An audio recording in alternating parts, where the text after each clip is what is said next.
रहीम अस्सलाम वालेकुम नाज़रीन, आप यूट्यूब चैनल देख रहे हैं। मैं इमरान खान हूँ। आज़ाद कश्मीर में पाकिस्तानियों ने, आज़ाद कश्मीर के शहरियों ने दूसरी मरतबा हुकूमत से और इदारों से दोबारा सरेंडर करवाया। गुज़िश्ता चंद महीनों के अंदर हमने देखा, और इससे पहले हुकूमत बहुत आकड़ी हुई थी, उनके सामने पूरा निज़ाम आकड़ा हुआ था। वहाँ पर देखें, मामला शुरू हुआ जब एक एजेंसियों की मुदाखलत से एक हुकूमत को गिराकर एक कठपुतली वज़ीर आज़म बनाया गया। अब अनवारुल हक जो है वो उसको सारे जानते हैं, वो कुछ भी नहीं था। पाकिस्तान तहरीक इंसाफ के टिकट के ऊपर वो जीता हुआ था, और पाकिस्तान तहरीक इंसाफ के टिकट पे जीतने के बाद उसने तहरीक इंसाफ के अंदर नकब लगाना शुरू की। उसकी मदद की खुफिया हाथों ने, नामालूम हाथों ने उसकी मदद की। वो धमकियां लगा के तो उसने वोट लिए हैं कि जनाब आप वोट नहीं देंगे तो फिर जरदारी आपको कहेगा, आपको देने पड़ेंगे। पीपल्स पार्टी वालों को उसने यूं कहा, नून लीग वालों को कहा फिर नवाज शरीफ का फोन कराऊं मैं आपको, वोट तो आपको देना पड़ेगा, मेरे कहने पर दे दो। अब उसको कोई भी प्यार नहीं करता वहां पर, और वो अवाम से प्यार नहीं करता। तो जब मैंडेट के बगैर एक हुकूमत लाकर बिठाई जाएगी तो जो बंदा लाके उस हुकूमत को बिठाएगा वो उसी की बात मानेगा ना। यानी शहबाज शरीफ साहब जिनकी डिक्की के अंदर फिरते थे उन्हीं की बात मानेंगे ना। जिस डिक्की के जरिए शहबाज शरीफ इक्तदार में आए हैं वो उस डिक्की की गाड़ी के मालिक की बात मानेंगे ना, या शहबाज शरीफ साहब बात मानेंगे उस अवाम की जिन्होंने उनको वोट ही नहीं दिया। तो इसी तरह ये बड़ा ऑब्वियस है, मोहसिन नकवी कोई अवामी लीडर है नहीं, तो उसको अवाम की परवाह भी नहीं है। तो जो अवामी लीडर होते हैं, जो अवाम के वोटों से आते हैं, वो अवामी फैसले करते हैं, उन्हें अवाम की परवाह होती है। अब यहां पे आज़ाद कश्मीर के लोगों ने पहले अपने जो मुतालबात मनवाए थे, वो मुतालबात हुकूमत ने कहा जी हम नहीं मानते, हमारे पास तो पैसे नहीं है, हम तो सब्सिडी आपको दे नहीं सकते, तो ये जो आपका हक हमने तस्लीम किया था, ये हक हम दोबारा अब खाने जा रहे हैं, आपको कुछ नहीं मिलेगा। तो लोगों ने दोबारा एहतजाज शुरू कर दिया। फिर एक सदारती ऑर्डिनेंस लेके आ गए कि ये सदारती ऑर्डिनेंस आ गया है और इसके मुताबिक कोई भी एहतजाज नहीं कर सकता। अब आज़ाद कश्मीर में लोगों ने जूते की नोक के ऊपर रखा और पूरा का पूरा आज़ाद कश्मीर बाहर आ गया। लोगों ने ऐसा एहतजाज किया कि ऐसे मनाजिर कभी आज़ाद कश्मीर की तारीख में नहीं देखे गए होंगे। पाकिस्तान का मीडिया, यानी मेरी नज़र में, अब मैं क्या लफ्ज़ इस्तेमाल करूं, मैं खुद इसके अंदर काम करता रहा हूं, हो सकता है आने वाले दिनों में मुझे इस पाकिस्तान की मीडिया में काम करना भी पड़े, लेकिन इतना होम्योपैथिक मीडिया, इतना फारग मीडिया पाकिस्तान का कि अच्छा है कि मैं इस वक्त इस मीडिया के अंदर काम नहीं कर रहा, और मैं इस तरह का कंप्रोमाइज शायद कर भी नहीं सकता था जो इस वक्त आज़ाद कश्मीर में हुआ। आज़ाद कश्मीर पूरा का पूरा बाहर निकला हुआ है, लोग अपना हक मांग रहे हैं, लोग एहतजाज कर रहे हैं, और तारीख साद एहतजाज हो रहा है, और पाकिस्तान का मीडिया उसका एक विजुअल दिखाने के लिए तैयार नहीं है। वजह क्या है? फोन आ गया जी, साहब का फोन आ गया जी, आपने बिल्कुल आज़ाद कश्मीर को टच भी नहीं करना। टच क्या कर रहा है पाकिस्तान का मीडिया? इररेलीवेंट चीजें टच कर रहा है जी, फलां हो गया, ये हो गया, छोटी छोटी खबरें टच कर रहा है। बहुत मामूली नौयत की चीजों को जो है वो टीवी पे दिखाया जा रहा है। ये नहीं दिखाया जा रहा कि आज़ाद कश्मीर के अंदर इतने बड़े पैमाने पर आज़ाद कश्मीर की आवाम निकलकर अपने हुकूक मांग रही है। तो वैसे भी लोग जो है वो अब मीडिया के मोहताज तो रहे नहीं, सोशल मीडिया के ऊपर उनकी कंपेन चलती है। आलमी मीडिया पाकिस्तान की खबरें दिखाता है, पाकिस्तानी मीडिया तो दिखाता नहीं है। तो आलमी मीडिया ने जो दिखाया उसका एक इंपैक्ट भी आया, इंडिया ने इस पर प्रोपेगेंडा भी किया, और ये प्रोपेगेंडा का मौका इंडिया को किसने दिया? इंडिया को ये प्रोपेगेंडा का मौका दिया पाकिस्तान के मीडिया ने। और जो हमारे पॉलिसी साथ है ना, इनकी अकल पे मातम करने को दिल करता है। भाई जब आप नहीं दिखाएंगे तो लोग इंडियन मीडिया देखेंगे या फॉरेन मीडिया देखेंगे, तो वो मीडिया अपने तरीके से इसको रिपोर्ट करेगा। लिहाजा उन्होंने अपने तरीके से रिपोर्ट किया है, और पूरी दुनिया में जिल्लत और रुसवाई उठाने के बाद, और जब पूरा आज़ाद कश्मीर सड़कों पे आ गया, जब बहुत तेजी से शदीद सर्दी के अंदर वो गाड़ियां लेकर एंट्री पॉइंट्स की तरफ बढ़ रहे थे, तो वहां पे जनाब पूरी हुकूमत ने और एस्टेब्लिशमेंट ने घुटने टेक दिए। जिन्होंने यहां पे रिजीम चेंज किया, जिन्होंने यहां पे लोगों को गिरफ्तार किया, उन्होंने अवाम के सामने घुटने टेक दिए, और यह बड़ी अच्छी बात है। देखें, इसके ऊपर कोई ताना नहीं देना चाहिए। मामला यह है कि अपनी अवाम के सामने हथियार फेंक देना, घुटने टेक देना, यह बहुत बेहतर है कि आप किसी और की फौज के सामने हथियार या घुटने टेक दें। ये बहुत बेहतर होता है। यानी 71 में अगर पाकिस्तानी क़यादत उस वक्त अकल से काम लेती और अपने लोगों का फैसला मानती, अपनी आवाम के सामने जो है वो सरेंडर कर देते और उन्हें कहते कि ठीक है आपका जो राइट है वो हम आपको दे रहे हैं, तो फिर दुश्मन के सामने सरेंडर ना होता। ये बिल्कुल सिंपल चीज है, और ये किताबों में लिखी हुई है, मैं कोई अपने से बात नहीं कर रहा। ये ऑब्वियस है, और ये ऐसे ही होता है, दुनिया में हर जगह ऐसे ही होता है। लिहाजा पाकिस्तान में जो है ये आज़ाद कश्मीर के अंदर जो कुछ भी हुआ, वहां पे फिर फौरी तौर पे कैदी छोड़ दिए गए, लोगों ने खुशी मनाई, लेकिन उसके बाद अब कुछ लोग दोबारा बाहर निकले। इस वक्त की मैं आपको बात बता रहा हूं, लोग दोबारा एहतजाज कर रहे हैं। वो ये कह रहे हैं कि जनाब आपने कैदी तो छोड़ दिए हैं, लेकिन जो ऑर्डिनेंस वापस लेने वाला मामला है उसके ऊपर हुकूमत लैतोलाल से काम ले रही है। हालांकि कमिटमेंट दी है कि ऑर्डिनेंस वापस लिया जाएगा, लिहाजा फौरी तौर पे ऑर्डिनेंस वापस लिया जाए। अब उसके अंदर जो एक तहरीर है हमारे पास, वो तहरीर ये बता रही है कि जनाब फलां फलां फलां फलां जो है वो इसके अंदर कोई सेक्शन लिखे हुए हैं और उनको वो कह रहे हैं जी अब हम ख़त्म करने जा रहे हैं, और मुकदमात जो है वो भी ख़त्म करने जा रहे हैं, और दीगर चीज़ें जो है वो एक तहरीर से लिखी हुई सामने आई है। लेकिन लोग इसके ऊपर तहफ़्फ़ुज़ात का इजहार कर रहे हैं। लोग कह रहे हैं जी जब तक अमल दरामद मुकम्मल तौर पर नहीं होता हम पुरअमन नहीं होंगे।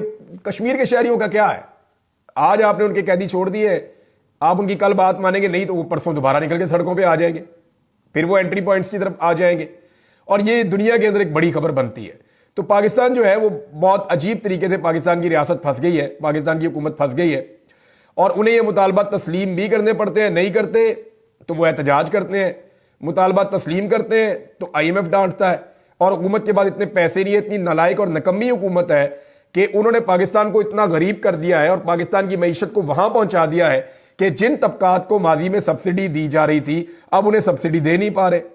दूसरी एक और बड़ी चीज है नाज़रीन, वो ये है कि साने 26 नवंबर के हवाले से हुकूमत बहुत ज्यादा हसास होती चली जा रही है।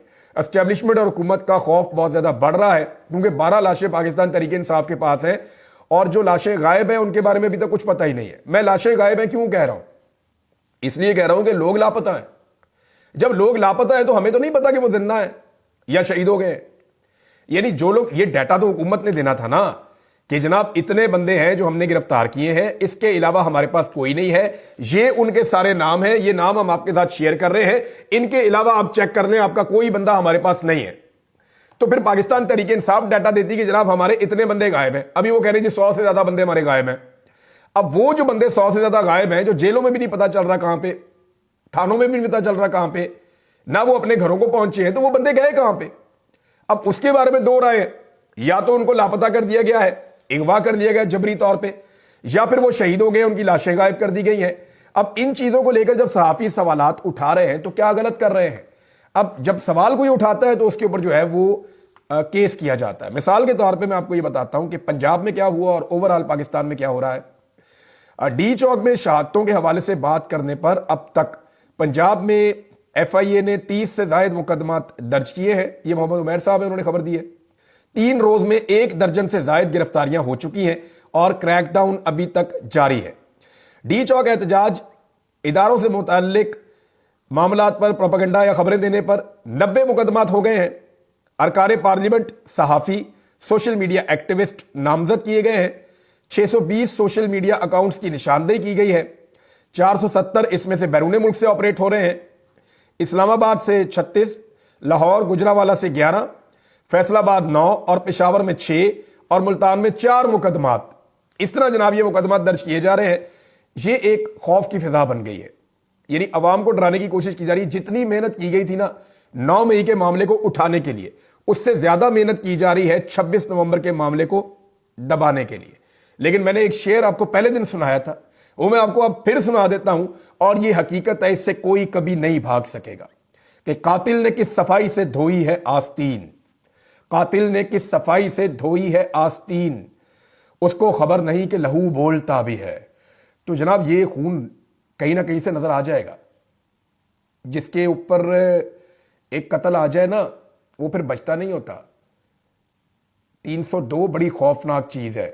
कोई किसी भी ओहदे पे बैठा हो, कहीं पे भी बैठा हो, ये चीज पीछा करती है। शाहिद खाकान अब्बासी साहब हो, मुस्तफ़ा नवाज खोकर साहब हो, जमात इस्लामी के लोग हों, फजल रहमान साहब की पार्टी के लोग हों, तहरीक लब्बैक के लोग हों, अंदरून सिंध की पार्टियों के लोग हों, बलूचिस्तान की पार्टियों के लोग हों, आज़ाद कश्मीर के लोग हों, गिलगित बल्तिस्तान के लोग हों, पूरे पाकिस्तान के लोग ये बार बार कह रहे हैं, और सब लोग ये खुलकर कह रहे हैं कि डी चौक में गोली चली है, रियल बुलेट्स चली हैं, और ये गोलियां निहत्ते मुजाहिरीन ने नहीं चलाई, ये रियासत की जानिब से चली।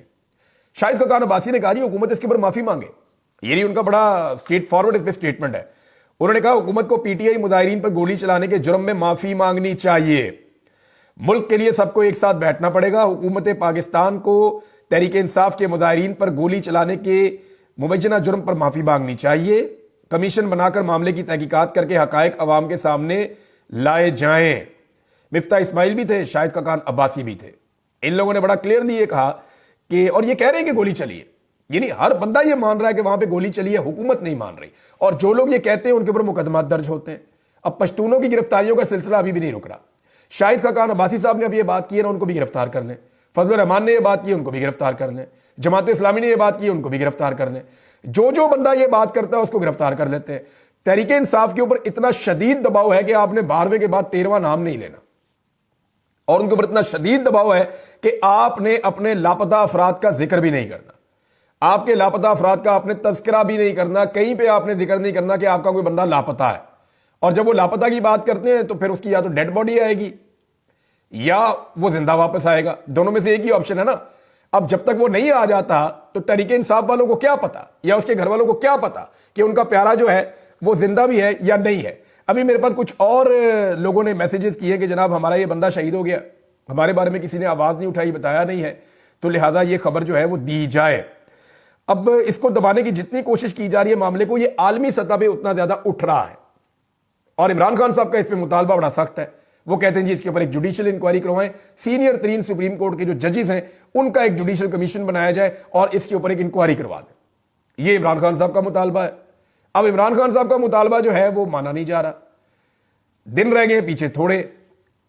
13 तारीख को इमरान खान साहब ने एक प्रोग्राम रखा हुआ है पेशावर में, और 14 से वो जो है मुल्क की तहरीक का आगाज कर देंगे। और तहरीक क्या है? सिविल नाफरमानी। सिविल नाफरमानी के ऊपर इस वक्त ये हुकूमत के गले पड़ गई है और हुकूमत को एक के बाद एक मुसीबत का सामना करना पड़ता है। ऐसा लगता है कि ये हुकूमत बहुत बुरी तरह दलदल में फंस गई है। इतनी बुरी हुकूमत आज तक कभी किसी को नहीं मिली होगी। वैसे हुकूमत तो अवाम ने नहीं दी, एस्टेब्लिशमेंट ने ये हुकूमत दी है मौजूदा हुक्मरानों को, वरना ये तो सारे अपना इलेक्शन हार गए थे। तो इनको जो है ना तत्ते तवे के ऊपर लाकर बैठा दिया। ये बेचारे कभी इस करवट बैठते हैं, कभी इस करवट बैठते हैं, तो गर्म तवे के ऊपर ये बैठे हुए हैं। ना इन्हें इक्तदार अच्छा लग रहा है, ना ये उसे छोड़ सकते हैं। हालात इनके लिए बहुत मुश्किल हो गए हैं।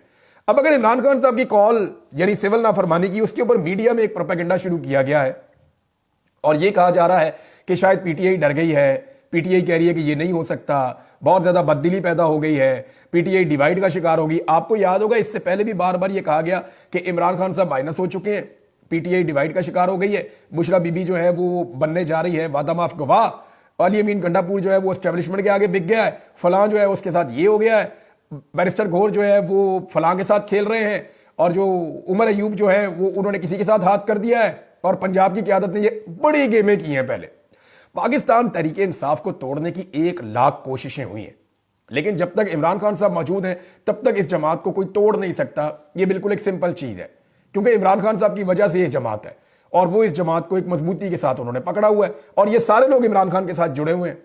अब मामला ये है कि जिन्होंने माजी में झूठी खबरें चलाई थी, जो माजी में ये भी कहते थे कि पीटीआई ज्यादा 10-12 सीटें जीतेगी और जो जीतेगी वो भी सारी दूसरी जमातों में शामिल हो जाएंगे, उन्हें शर्म भी नहीं आई कि पाकिस्तान तहरीक इंसाफ ने पूरे पाकिस्तान में सबसे ज्यादा सीटें ले ली, आधी सीटें छीन ली, फिर भी वो सबसे बड़ी पॉलिटिकल पार्टी आज भी इस मुल्क के अंदर है। पार्लियामेंट के अंदर सबसे बड़ी पॉलिटिकल पार्टी है, आज भी सबसे ज्यादा नंबर उनके हैं। तो ये तो हकीकत है ना, इससे तो कोई भाग नहीं सकता और भागने की गुंजाइश भी नहीं है। अब दोबारा से वही मीडिया और उन्हीं लोगों को इस्तेमाल करते हुए कहा जा रहा है कि सिविल नाफरमानी की तहरीक गले पड़ गई पीटीआई के और जनाब ये कामयाब नहीं होगी। लेकिन मीडिया से जाली खबरें चलवाने के बावजूद मैं आपको खबर दे रहा हूं कि हुकूमत अंदर से बहुत ज्यादा घबराई हुई है। ओवरसीज पाकिस्तानी जो पैसा भेजते हैं उसकी वजह से हुकूमत का काफी निजाम चलता है, लेकिन अगर ओवरसीज पाकिस्तानी जो पैसा भेजते हैं उसमें वो कमी कर देते हैं, यानी वो जरूरत का पैसा भेजेंगे, चीजें खरीदना बंद कर दें पाकिस्तान में, प्रॉपर्टीज लेना फिलहाल बंद कर दें पाकिस्तान में, या इजाफी पैसा जो पाकिस्तान में वो ट्रांसफर करते हैं हर महीने मुख्तलिफ मुल्कों से, अगर वो पैसा पाकिस्तान में ट्रांसफर करना और भेजना बंद कर देते हैं तो ऐसी सूरत में इस हुकूमत के लिए बहुत बड़ा इकोनॉमिक मसला पैदा हो जाएगा। IMF भी इनकी मदद नहीं कर पाएगा अगर तो वो ऐसा कर देते हैं। और इमरान खान साहब की कॉल के ऊपर वो ये कर गुजरे, कोई बैद नहीं है, वो ये कर भी सकते हैं। हुकूमत का डर बता रहा है कि हुकूमत को लगता है कि ये हो जाएगा। अगले मरले में इमरान खान साहब और क्या कर सकते हैं? इमरान खान साहब लोगों को कह सकते हैं हुकूमत के वाजिबात अदा ना करें या हुकूमत के साथ कोऑपरेट ना करें। लोग पहले ही बहुत तंग हैं, हर चीज की कीमत 3-3, 4-4 गुना हो गई है। लोग तो लगता है ऐसी किसी कॉल का इंतजार कर रहे हैं, और इसका इंपैक्ट खैबर पख्तूनख्वा पूरा एक सूबा है। कराची जो है, कराची, हैदराबाद, यहां के लोग नाको नाक तंग आ गए हैं। आपका जो अपर पंजाब है या आपका जनूबी पंजाब है, यहां पे भी लोग, सेंट्रल पंजाब में आप डंडे डुंडे मार के कुछ करके आप लोगों से जबरदस्ती बिल ले लेंगे, लेकिन आप हर जगह नहीं ले पाएंगे। लाखों की तादाद में लोगों के मीटर नहीं काटे जा सकते गैस के और बिजली के। चंद कोई 2 दर्जन 4 दर्जन 6 दर्जन तो काटे जा सकते हैं, लाखों की तादाद में ऐसा नहीं किया जा सकता, और इतनी बड़ी तादाद में लोगों को गिरफ्तार भी नहीं किया जा सकता। और ये कोई ऐसा जुर्म भी नहीं है जिसमें आप उठा उठाकर लोगों को अंदर ले जाएंगे और आप उन्हें बंद कर देंगे और लोग हमेशा बंद रहेंगे, ऐसा नहीं होगा। अब ये मुमकिन है इमरान खान साहब आने वाले दिनों में जो अस्करी सनती इदारे हैं, यानी फौज से वाबस्ता जो सनती इदारे हैं, उनके बाइकआउट की एक ऑलरेडी मुहिम चल रही है, और उसमें जिस तरह का रद्देअमल आ रहा है दोनों तरफ से, ऐसा लगता है कि वो मौसर है। ऐसा नहीं है कि वो मौसर नहीं है या उसका कोई फर्क नहीं पड़ रहा, जरूर वो मौसर है। इसी वजह से दोनों तरफ के रद्देअमल आ रहे हैं। एक तरफ का ये कहा जा रहा है कि जनाब ये शोहदा के साथ ज्यादती हो रही है, ये जुल्म हो रहा है, ये फौज के जो सनती इदारे हैं इनका बाइकआउट करने वाले मुहिब वतन नहीं है। यानी अगर कोई बाइकआउट करता है तो उसमें हुब्बुल वतनी कहां से आ गई बीच में। बहरहाल ये फौज के साथ लड़ाई तो नहीं है ना, वो मसनूआत नहीं खरीदना चाहते लोग, ठीक है, उनकी मर्जी है, सारिफीन की खरीदें या ना खरीदें, लेकिन उनके खिलाफ एक कंपेन चल रही है, और वो जो कंपेन चल रही है वो डेलिबरेटली चलाई जा रही है। अब हो सकता है कि आने वाले दिनों में पाकिस्तान तहरीक इंसाफ या इमरान खान साहब इस कंपेन को ओन कर लें। अभी इसका इतना इंपैक्ट है, अगर इमरान खान साहब इस कंपेन को ओन कर लेते हैं तो इसका इंपैक्ट बहुत ज्यादा बढ़ जाएगा। ये नाज़रीन इस हवाले से 3 बड़ी इंपॉर्टेंट खबरें थी। आजाद कश्मीर के हवाले से, साने 26 नवंबर के हवाले से हुकूमत कितनी बौखलाहट का शिकार है, और नंबर 3 जो सिविल नाफरमानी की तहरीक है वो किस तरफ लेकर जा रही है। दूसरी बात यह है कि इमरान खान साहब के कुछ केसेस हैं, पाकिस्तान तहरीक इंसाफ के, इमरान खान साहब के, वो सुप्रीम कोर्ट ऑफ पाकिस्तान के आईनी बेंच में लग गए। आईनी बेंच को हम सब जानते हैं, ये हुकूमत के चुने हुए जजेस हैं। हुकूमत ने इन जजेस को चुनकर अपनी मर्जी के जज अपना एक बेंच बना दिया हुकूमत ने। यानी पूरी दुनिया के अंदर कभी भी कोई हुकूमत बेंच नहीं बनाती, लेकिन यहां पे पहली मरतबा पार्लियामेंट और हुकूमत ने एक बेंच बनाया है, और अपनी मर्जी का एक बेंच बनाया कि हमारे केसेस ये बेंच सुनेगा। लिहाजा वो जो इंतखाबात में धांधली वाला मामला है वो भी उसी बेंच के सामने लग गया है। जो फौजी अदालतों में सिविलियंस के ट्रायल वाला मामला है वो भी उसी बेंच में लग गया है। 1-2 और बड़े इंपॉर्टेंट मामलात हैं वो भी उसी बेंच में लग गए हैं। सवाल यह पैदा होता है कि पाकिस्तान तहरीक इंसाफ के वकला इस बेंच के सामने पेश होकर अपने बातचीत करेंगे, दलाइल देंगे, या वो इस बेंच को तस्लीम नहीं करेंगे, क्योंकि ये बेंच 26वीं मुतनाज़े आईनी तरमीम के नतीजे में वजूद में आया। तो जिस तरमीम को ही पाकिस्तान तहरीक इंसाफ नहीं मानती और जिसके खिलाफ वो कंपेन चला रहे हैं, जिस तरमीम के खिलाफ कंपेन चलाते हुए उन्होंने अपने लोग शहीद करवा दिए, बड़ी कुर्बानियां दी हैं, क्या उस तरमीम के नतीजे में बनने वाले बेंच में पाकिस्तान तहरीक इंसाफ अपने मुकदमा चलने देगी या उसके ऊपर अदम एतमाद का इजहार करेगी? ये बहुत इंपॉर्टेंट है। दूसरी जानिब जस्टिस मंसूर अली शाह साहब जो हैं वो एक के बाद एक कोई ना कोई हथौड़ा छोटा मोटा चला देते हैं। उनसे जब पूछा गया तो उन्होंने कहा भागने वाले नहीं हैं, सिस्टम के अंदर रहकर बेहतरी के लिए काम करेंगे। ये बड़ी जबरदस्त बात है। और मंसूर अली शाह साहब ने बच्चों के हवाले से बात करते हुए तकरीब के अंदर बार बार ये कहा कि आइन के अंदर एक आर्टिकल है, उसका उन्होंने हवाला दिया बच्चों के हवाले से, और उन्होंने सामने बैठे हुए जज से कहा कि आप इसकी तशरीह कीजिए क्योंकि मैं तो अब कर नहीं सकता, और मजबूरी है कि मैं नहीं कर सकता, क्योंकि देखें अब तो आईनी अदालत ही तशरीह करेगी आइन के मामलात की, बाकी जजेस तो कर नहीं पाएंगे। चाहे बच्चों के हकूक हों, चाहे खवातीन के हकूक हों, चाहे तालीम का मामला हो, चाहे बुनियादी इंसानी हकूक हों, ये सारे मामला तो अब चले जाएंगे आईनी अदालत के अंदर। अरशद शरीफ शहीद का केस भी आईनी अदालत में लग गया। मुझे नहीं समझ आती, वो एक फौजदारी मुकदमा है। अरशद शरीफ शहीद के ऊपर बहुत सारे मुकदमा पाकिस्तान में किए गए, उनके लिए पाकिस्तान में जमीन को तंग कर दिया गया। उनकी वालदा ने बाकायदा एक FIR के लिए दरखास्त दी हुई है, और वो ये कहती हैं जनाब हमें ये चीजें प्रॉब्लम दे रही थी, और ये हालात वाकयात थे जिनमें अरशद शरीफ को पाकिस्तान छोड़ना पड़ा, फिर उन्हें दुबई छुड़वाया गया, फिर जिस मुल्क में वो पहुंचे वहां पे उनको कत्ल कर दिया गया। अब ये एक फौजदारी मामला है, ये आईनी अदालत में चला गया है। मुझे समझ नहीं आती कि आईनी अदालत इस मामले को क्यों सुनेगी। ये भी एक इंपॉर्टेंट फैक्टर है। आने वाले दिनों में इन चीजों के ऊपर हम और बात करेंगे। इस वीलॉग को यहां रोक लेते हैं, और इंफॉर्मेशन है मेरे पास, लेकिन वो आपको शेयर करता हूं अगले वीलॉग में। अब तक के लिए इतने, अपना ख्याल रखिएगा, अपने चैनल का भी। अल्लाह हाफिज।